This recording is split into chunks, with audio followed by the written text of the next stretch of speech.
এতক্ষণ লাগছে তো রাইতে বালাচ্ছে আমার মালিকে হইছে না। কারে মালিক কস? মালিক তো একজনই, সেটা হচ্ছে আল্লাহ। তোর মালিক আল্লাহ হইতে রে, আমার মালিক হইছে এই লোকটা। আমি যা চাই উনি আমার তাই দেয়।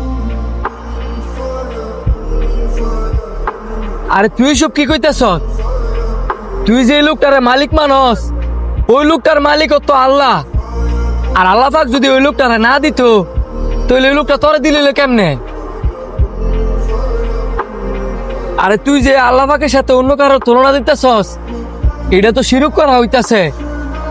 তুই যা খাইতেছস, যা ফরতাছস, সবই তো আল্লাহ পাকের দেওয়া।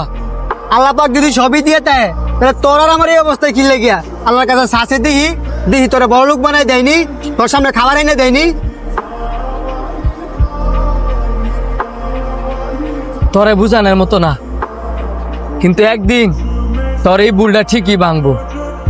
কারণ আল্লাহ পাক হচ্ছে এই সমগ্র পৃথিবীর মালিক।